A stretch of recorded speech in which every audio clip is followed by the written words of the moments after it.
Olá para todos vocês que estão nos acompanhando. Hoje nós vamos falar sobre Israel. Afinal de contas, será que Israel ainda é um povo de Deus? Atualmente, muitas pessoas levantam essa questão, e esse é um ponto muito debatido por estudiosos da Bíblia e também por cristãos de forma geral. Nas Escrituras, Israel é tido como um povo de Deus, como nós podemos ver claramente em várias partes do Antigo e do Novo Testamento. Esse ponto, na verdade, é muito polêmico, e as discussões sobre ele estão longe de acabar. Na verdade, essa discussão está ganhando novos capítulos, em especial por conta da atual guerra que existe entre Israel e a Palestina. Por isso, neste vídeo, você vai acompanhar mais informações e detalhes sobre essa questão, para que você consiga tirar as suas próprias conclusões. Então, vamos lá! Em primeiro lugar, é importante deixar claro que o povo de Israel tem uma ligação forte com Deus, desde as suas origens. E isso acontece já que as religiões judaico-cristãs consideram o povo de Israel como o povo que foi escolhido por Deus para participar dos planos do Senhor. Em Romanos, no capítulo 11, nos versículos 1 e 26, nós lemos: "Acaso rejeitou Deus ao seu povo? De modo nenhum.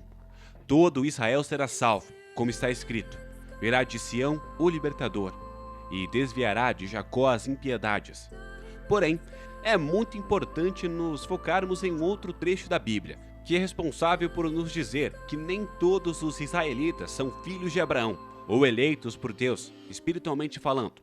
Nós podemos ver esse trecho em Romanos, capítulo 9, entre os versículos 2 a 7. Vamos ler a passagem. "Sinto grande tristeza, e tenho incessante dor no coração, porque eu mesmo desejaria ser amaldiçoado, separado de Cristo, por amor de meus irmãos. Meus compatriotas, segundo a carne, são israelitas. A eles pertence a adoção, assim como a glória, as alianças, a promulgação da lei, o culto e as promessas.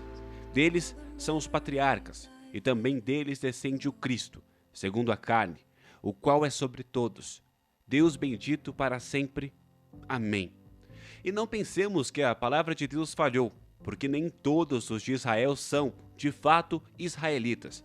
Nem por serem descendentes de Abraão são todos filhos. Mas qual é, afinal de contas, a origem do povo de Israel? Bem, no trecho que acabamos de ler, nós temos uma ideia sobre isso. O povo de Israel nasceu de uma promessa que foi feita por Deus a Abraão. A história do surgimento dos israelitas é narrada em Gênesis, de acordo com a Sagrada Escritura. Abraão foi convocado para formar um povo que tivesse crença no Deus único, na terra de Canaã. Mas Canaã passou por um grande problema de fome, o que forçou esse povo a ir para o Egito, onde eles foram escravizados. Nisso, passaram 400 anos, quando os descendentes foram finalmente libertados por Moisés e guiados para a terra que havia sido prometida para seus antepassados. Assim, o povo de Israel conseguiu conquistar a sua terra com auxílio divino. Se você pensa que tudo isso aconteceu fácil, então está enganado. O faraó do Egito permitiu que o povo pudesse ir embora depois que várias pragas atingiram o povo do Egito. Porém, pouco tempo depois de autorizar a ida do povo de Israel, o faraó mudou de ideia e mandou o exército atrás deles. Foi nesse momento que Deus pediu para Moisés estender o cajado sobre as águas e abrir o Mar Vermelho, para que todo o seu povo escolhido pudesse atravessar com segurança, fugindo assim do exército do Egito. Quando o povo de Israel finalmente atravessou o mar, o Senhor pediu para que Moisés estendesse novamente o cajado, de forma que o mar voltasse ao normal. Os egípcios, no entanto, ainda estavam no lugar onde antes era mar, e quando as águas voltaram ao normal, eles foram afogados. Vamos ler a passagem que mostra o auxílio de Deus ao seu povo escolhido em Êxodo, no capítulo 14, nos versículos 15 a 22. O Senhor disse a Moisés: "Por que você está me pedindo ajuda? Diga ao povo que marche, levante o bastão e estenda sobre o mar. A água se dividirá, e os israelitas poderão passar em terra seca, pelo meio do mar. Eu farei com que os egípcios fiquem ainda mais teimosos, e eles entrarão no mar atrás dos israelitas. E eu ficarei famoso quando derrotar o rei do Egito, todo o seu exército, os seus carros de guerra e os seus cavaleiros. Quando eu derrotar os egípcios, eles saberão que eu sou Deus, o Senhor. Então, o anjo de Deus que ia na frente dos israelitas mudou de lugar e passou para trás.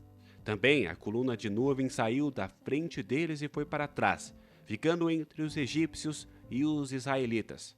A nuvem era escura para os egípcios, porém iluminava o povo de Israel. Assim, durante a noite inteira, o exército egípcio não conseguiu chegar perto dos israelitas. Moisés estendeu a mão sobre o mar, e Deus, o Senhor, com um vento leste muito forte, fez com que o mar recuasse. O vento soprou a noite inteira e fez o mar virar terra seca. As águas foram divididas, e os israelitas passaram pelo mar em terra seca, com muralhas de água dos dois lados. Essa libertação do povo de Israel é conhecida como Pessach, ou Páscoa judaica. Mas a história não acaba aí. Logo em seguida, nós temos a passagem que conta sobre os 10 mandamentos, o código moral e espiritual que é como uma base para os cristãos. Deus disse para Moisés, o profeta e servo de Deus que guiou o povo de Israel para a libertação, que subisse para o monte Sinai e ficasse lá por 40 dias e 40 noites em comunhão com o Senhor. De acordo com a passagem em Êxodo, capítulo 24, Deus passa uma série de instruções para que Moisés e seu povo siga. E diz, ao final das instruções, "E ali virei aos filhos de Israel, para que por minha glória sejam santificados. E santificarei a tenda da congregação, e o altar também santificarei a Arão e seus filhos, para que me administrem o sacerdócio.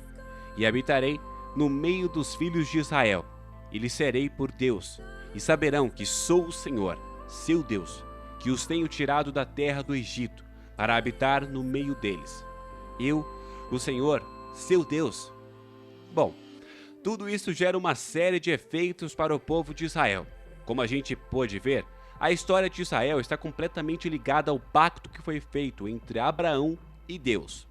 Além disso, vale a pena lembrar que Israel também é objeto da profecia sobre o fim dos tempos. O que acontece é que, como nós podemos ver na Bíblia, Jesus dá alguns sinais aos seus discípulos sobre coisas que aconteceriam antes de que ele retornasse à terra. Nós sabemos que antes do arrebatamento, uma série de calamidades vão acontecer na terra, e alguns sinais podem indicar o começo dessa calamidade. E esses sinais foram direcionados ao povo de Israel. Um dos trechos que fala sobre isso está em Mateus, no capítulo 24, nos versículos 16 a 18. Vamos ler. "Quando, pois, virdes que a abominação da desolação, de que falou o profeta Daniel, está no lugar santo. Quem lê, entenda. Então, os que estiverem na Judéia, fujam para os montes, e quem estiver sobre o telhado, não desça para tirar alguma coisa da sua casa. E quem estiver no campo, não volte atrás para buscar as suas vestes." Esse primeiro sinal é, na verdade, uma profecia geográfica para que todos aqueles que estiverem na Judéia. O próximo sinal direcionado ao povo de Israel ainda está em Mateus, no mesmo capítulo, mas nos versículos 19 a 21. Vamos ler. "Mas ai das grávidas e das que amamentarem naqueles dias, e orai para que vossa fuga não aconteça no inverno nem no sábado, porque haverá então grande aflição, como nunca houve desde o princípio do mundo até agora, nem tampouco há de haver." Mas qual é a relação dessa passagem com o povo de Israel? Quando nós lemos a Bíblia com atenção, nós vemos que guardar o sábado foi uma recomendação dada pelo Senhor ao povo de Israel. Sendo assim, era necessário que o povo de Israel, para que eles se lembrassem do Senhor. Uma passagem que fala sobre isso está em Êxodo, capítulo 31, nos versículos 12 a 17. "Disse mais o Senhor a Moisés: Tu, pois, falarás aos filhos de Israel, e lhes dirás: Certamente guardareis os meus sábados, pois é sinal entre mim e vós nas vossas gerações, para que saibais que eu sou o Senhor, que vos santifica. Portanto, guardareis o sábado, porque é santo para vós outros. Aquele que o profanar morrerá, pois qualquer que nele fizer alguma obra será eliminado do meio do seu povo. 6 dias se trabalhará, porém, o 7º dia é o sábado do repouso solene, santo ao Senhor. qualquer que no dia do sábado fizer alguma obra, morrerá. Pelo que os filhos de Israel guardarão o sábado, celebrando-o por aliança perpétua nas suas gerações, entre mim e os filhos de Israel, é sinal para sempre, porque em 6 dias fez o Senhor os céus e a terra, e ao 7º dia descansou e tomou alento. Há muitas passagens na Bíblia que falam sobre profecias que podem recair sobre o povo de Israel. Uma das profecias mais famosas que estão nas Escrituras para os israelitas está em Zacarias, no capítulo 12, entre os versículos 10 e 13. E sobre a casa de Davi e sobre os moradores de Jerusalém derramarei o espírito da graça e de súplicas. Olharão para aquele a quem traspassaram, prantearão por ele como quem pranteia por um filho único e chorarão por ele como se chora amargamente pelo primogênito. Naquele dia, o pranto em Jerusalém será tão grande como o pranto de Hadad-Rimon, no vale de Mégido. A terra pranteará, cada família à parte, a família da casa de Davi à parte, e suas mulheres à parte, a família da casa de Natã à parte, e suas mulheres à parte, a família da casa de Levi à parte, e as suas mulheres à parte, a família dos Simeitas à parte, e as suas mulheres à parte. Todas as outras famílias prantearão, cada família à parte, e suas mulheres à parte. Naquele dia, haverá uma fonte aberta para a casa de Davi e para os moradores de Jerusalém, para promover o pecado e a impureza.